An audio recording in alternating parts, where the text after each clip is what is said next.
I'm blind, but I didn't always know I was blind. Nobody did. I have a progressive eye disease called retinitis pigmentosa. I wasn't diagnosed until I was a teenager, so I just thought everybody had the same set of challenges that I did, that I just wasn't handling it as well as everybody else. This one time, I was with my mom at the mall, and we got separated. I saw her sitting at the edge of a display. I recognized my mom because she has this big curly head of hair. And I went racing up to her, grabbed a hold of her, and her head fell off.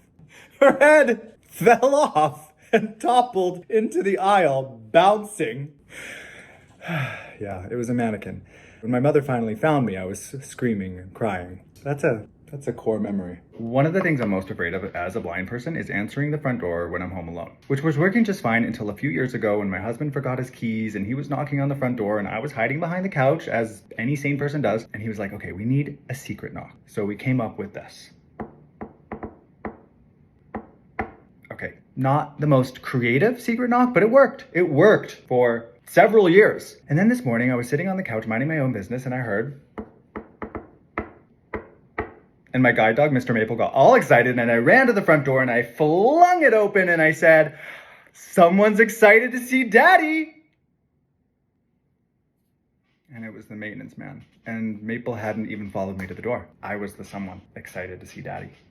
So we have a new secret knock now. I just got off of a packed elevator, and as soon as I got on the elevator, everybody was like oohing and awing over this little puppy. And I had my guide dog, Mr. Maple. And one woman asked the puppy's owner, how old is he? And she said, he's 1. I said, did you get him fixed recently? Like usually that's why they're so calm, or is he just naturally so chill? You could have heard a pin drop in this elevator. And thankfully we just got at the lobby, so the doors open and they all get off. I have a tiny pinhole of vision, so just as the group was leaving, I could see that the woman was holding a human child in her arms. She had a baby. And I had just asked if her baby was neutered. I was in the wrong apartment. It was an identical apartment on a different floor of my building, and I got off the elevator thinking it was my floor, but I guess the elevator opened at the wrong floor. Did I push the wrong button? Did somebody else push a button? I don't know what happened. The front door was left open. I thought my husband had left it open. I'm in this person's bathroom. Not only have I walked into the wrong apartment, I am literally using a stranger's toilet, and my dog is free in their house. There were no windows to jump out of.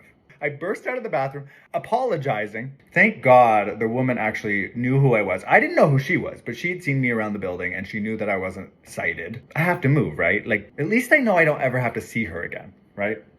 Like, I'm blind. She'll see me, but I won't see her, so.